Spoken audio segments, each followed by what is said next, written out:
you do not need a visa to travel to Montenegro. I wouldn't recommend. Oh my god, I feel bad to say this. The taxis only accept cash. I told you, every single time I would be speeding. You can even book for apartments without putting any amount down. We had gotten like 30 minutes away from the hotel and we realized, oh my god, we hadn't given this man back his money. Child, places get sold out fast. It was £169. I choke you down just like a pill. Hey lovelies, hello, welcome back to the channel. If this is your first time here, you are definitely welcome. My name is Toslamgt. It's Tosla with the Tesla. Hey. So guys, on today's video I'm going to be talking about my trip to Montenegro. You guys asked that you like to see a video talking about how much I spent for my trip, and I told you guys I was going to come through, and here I am. I'm going to be telling you guys every single thing about my trip. Rather, every single penny I spent, every single pence, anyway, I'm going to tell you guys every single dime I spent. Yes, every single dime I spent. So if you're looking to travel to Montenegro and you're wondering, how much does it cost? This is the video for you. So sit down, sit back and relax, and let's get straight into the video. So I have everything written here. You guys, I told you, every single dime I would be speeding. Firstly, my flight cost £41.90. I used Ryanair and I booked directly from the website. If you're looking to book, what I would advise is you go on Google Flights. So search Google Flights on your search bar and just click on the first option. You see Google Flights. Once you click on Google Flights, you see the options of selecting where you want to travel from and where you're traveling to, and you can see like the different days, different prices, and pick based on that.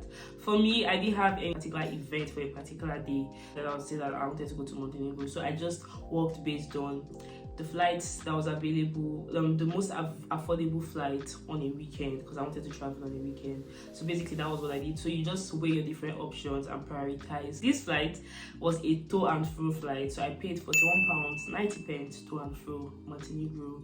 First and foremost, you do not need a visa to travel to Montenegro. All you need to do is to book a flight.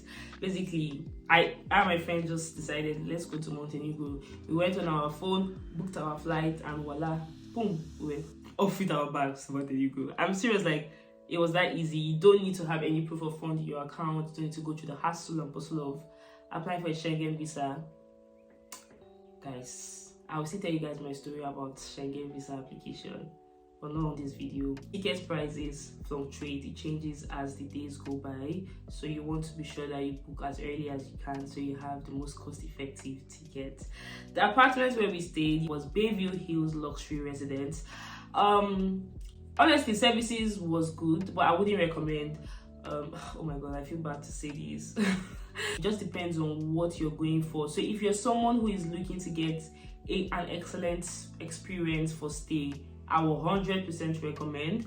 If you're someone who you're looking to get somewhere that is situated around all the places you can visit, I would not recommend, because it was at the extreme. Like, it was away from the city, if you know what I mean. I had to drive like 15 minutes, I think 15-20 minutes, I'm not sure, to get to like the city, like the center, where like the Kotor Bay and the like. So I stayed in Kotor for my trip to Montenegro. You guys must have seen that. I mentioned it, if I didn't. Anyway, I went to Kotor. So I don't digress, let me continue what I'm saying, because I wanted to start suggesting cities that I think you can visit.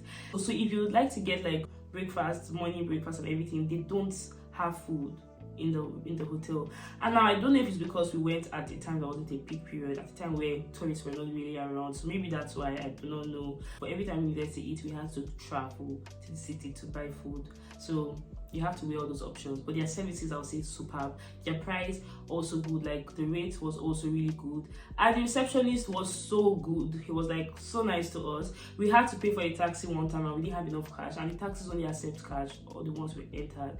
So yeah, that's something to know. The taxis only accept cash, and we didn't have up to the cash. And this guy actually gave us 10 10 euros. And when we were leaving, we on our way back, we had gotten like 30 minutes away from the hotel, and we realized, oh my god, we hadn't given this man back his money. So my friend called him, telling him like we had just, because he knew we had left, and was so sorry, we just remembered that we hadn't given him his money. I was like, no, it's okay, don't worry. Like, he didn't even flinch 1 second. I was like, oh my god. Like, honestly guys, if you like to stay in somewhere that is very affordable, good services, but doesn't have breakfast, you're not bothered about that, you would rent a car, you can drive, then I'll totally recommend this residence to you. But if not, then you look at other places. So if you're looking at where you can get where you can make reservations, I'll suggest you go on booking.com. That was what I did, and that's what I always do. Go on booking.com. You can even book for apartments without putting any amount down, which is really good. You have free cancellation. You should always look out for an apartment that has free cancellation if you're not sure you'll be going to the apartment on this particular day, but you just want to book ahead of time.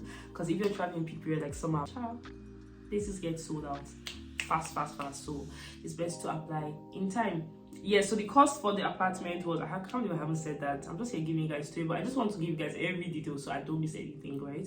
So the cost for the apartment was £169 for 2 nights. Yeah, so we paid £169 for 2 nights, and we shared amongst ourselves. It was 3 of us, like you guys have seen the vlogs. 169 divided by 3, that's £56.33. So for myself, that's £56.33 for the 2 nights. So split that into 2, we paid roughly about 20 something pounds. My math is matching, about 28 point something pounds per night, which is a really good deal. So like I said, affordability, I recommend this hotel to you. Next thing on my list here is the car rental. So when we got to the airport, the first thing we did was car rental immediately, because we knew we had to find a way to commute. We had already discussed this. There are 2 different options. You can either take taxis during your time in Montenegro, or you can do car rental. Once you get to the airport, you'll see different options for car rental services, and you also see taxi services. And by the time you do your math, you find that car rental is cheaper. But if you want to do car rental, very importantly, you need to have at least £300 in your account for blocked account. Well, for the services, for the car rental services I went through, we needed to have for the car rental services we needed to have £300 blocked in our account. The reason for this is because they want to ensure that if anything happened, they're able to have something to hold you to and say, for these damages we'll take out this amount, and make an agreement for that. Basically that's why it was refunded to us 14 working days after our trip. Yeah. Next thing is, for the car rental services, we paid, how much was it? I missed that in my notes. I'm forgetting. Let me just check. Sorry, guys. Thank God I went to go and check the receipt. So car rental services cost €80 for 2 days. And the first place I checked, I remember, was more expensive. It was about 100 and something euros for 2 days. So it really differs on the car rental services you go to. The one we used was Green Motion Services, or Green Motion Rental Services. So you need to ensure that you have your international driving license, because that was what I used, and that was able to suffice for the trip. And what else? So the requirements to be able to rent a car is, 1, having a driving license, or a driver's license, sorry. You need to have a driver's license, and you also need to have a certain amount to be in a blocked account. And for us, it was €300 that they required. So for the cost of our transportation, we used we got fuel on 2 different occasions, and we spent €25 on fuel, split between ourselves. That's €8.33. So for the entire trip, we spent €25 on fuel. So like that's like €25 plus €80. That's what we spent on transportation for our car that we rented.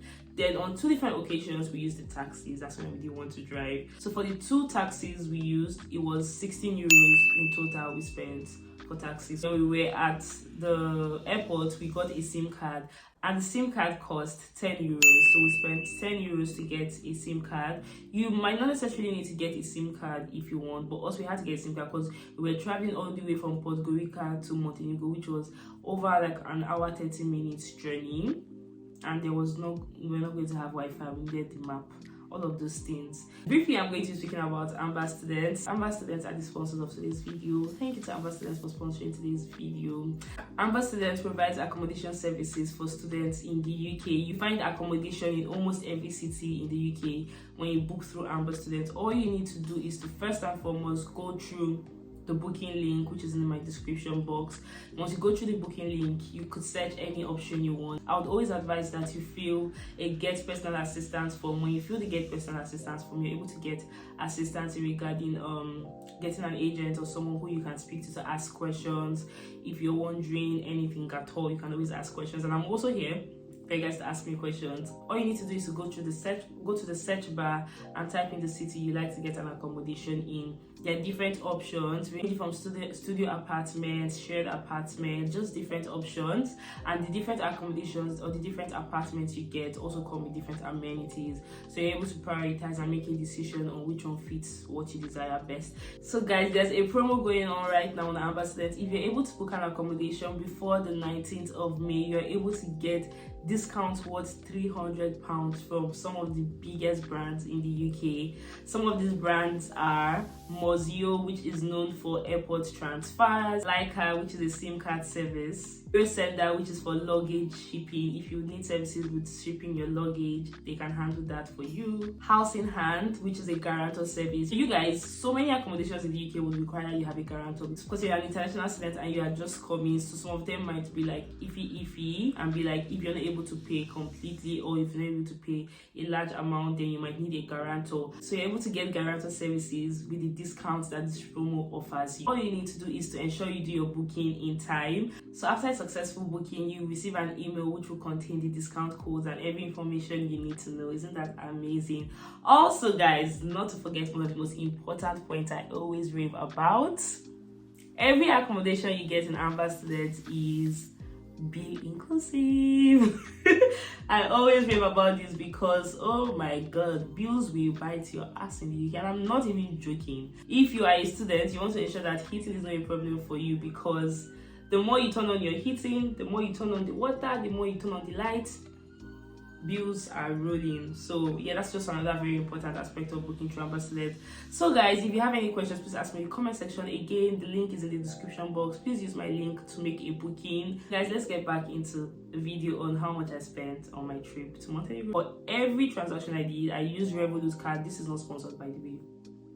Okay, the next aspect I'll be analyzing is how much we spent on food. So for the first dinner I had, I spent 21 euros. You guys saw that video. If you haven't, please check the description box. I'm going to be linking all my trips to Montenegro, so you kind of have an idea of what I am talking about, have a picture of what I am talking about. So for the first dinner I spent 21 euros. For the second restaurant I spent 17.40 euros, and for the third restaurant I spent 18.70 euros, but this time 18.70 euros split in 3, which was 6.23 euros. So the next is how much we spent for activities. The boat cruise activity we did cost 100 euros, and we split this in 3. The gate pass for the place where we had the boat cruise, remember we had to, like, if you guys saw the vlog, so we had to like unpack our car, and we spent more than an hour. We spent like hours leaving our car parked there, because after the boat cruise we went around the city. So by the time we're going out, they told us how much how much our bill was. We thought we'd just drive and film. They told us how much our bill was, and it cost 4.80 euros for our gate pass in total. So guys, from my research, I found that there are more activities you can do in Bodvar. We wanted to do jet ski. Unfortunately, we couldn't because of the weather at the time when we went. I was not so particular about so many activities, to be fair. It was more about the activities my friends wanted to do, because I just wanted to make videos and take pictures. But like for some other trips I'll be doing, you guys just stay tuned. I'm going to be going on more trips soon by God's grace, and I have some activities, adrenaline pumping activities that I have in my mind to do. On this channel, you guys, I'll carry you guys along with me on every adventure that I am going on. I just want to check that I have spoken about everything I spent, every single amount I spent on my trip. Yeah, I think so. So if you're looking for somewhere that has the most activities, I would suggest Bodvar, because from the research I have done, Bodvar has so many activities. Activities like what do they call it? I don't remember. You guys, this car called biking. Is it called biking? If I'm wrong, I'll put the correction up here. But like in Bodvar, there's called biking, there's jet ski, There's skydiving, or is it what's the other one they call it? I'll put the name up here on the screen. It's coming to my head and it's going something. Oh my god, but it's still on the sky, Sha. It's still, oh god. Anyway, I hate when I can't remember something. So there are so many activities. Going to the beach. Going to the beach was free. I didn't add that. We also went to the beach, but it was free. If you have any questions, please let me know in the comment section. I might have missed some points. But yeah. So the city I stayed in was Koto, and Koto like is really amazing as well, especially in the summer when like tourists are around. You guys, when you travel during the summer period or when tourists are around, you can't even compare the experience to the time like when we traveled, because it's just unmatched. You know, the people are around, shops are open, the beaches are open, like the bays, everything is open. I also forgot to mention that you can also do kayaking. The options are endless. We wanted to do kayaking, but we didn't have enough time. It was a really short trip, as you guys can tell. We spent 3 days 2 nights, so it was a really short trip. Thank you guys for watching today's video. Thank you guys for following me on my journey to Montenegro. Thank you for watching all of my videos. I even met one of my subscribers, really amazing subscriber. So I met her in CCI during the Deeper conference, and oh my god, she was so amazing. She told me she had shared my videos with her friends and told them that you guys, we must go to Montenegro. And you know, it was just so heartwarming. I was even shy self. I'm usually shy sometimes, but like it was so heartwarming. Thank you to everyone who watches my videos, who mentions my videos to someone else, who shares my videos. I might not know this is happening behind closed doors, but I get to tell you guys thank you every time I make a video, right? So thank you guys again. Thank you so much. I hope you enjoyed today's video. I hope this has been informative somehow. You can save it for some other time. I'm going to be making more videos regarding whatever you guys might want to know. You guys just let me know in the comment section. If I get a lot of people requesting for a video, why won't I make it? As far as I have information on it, I'll be able to make a video for you guys. So yeah, if you enjoyed today's video, please make sure you like, subscribe and comment, and I'll see you guys in the next one. It's bye for now. Ella, Ella, Ella, Ella, Ella.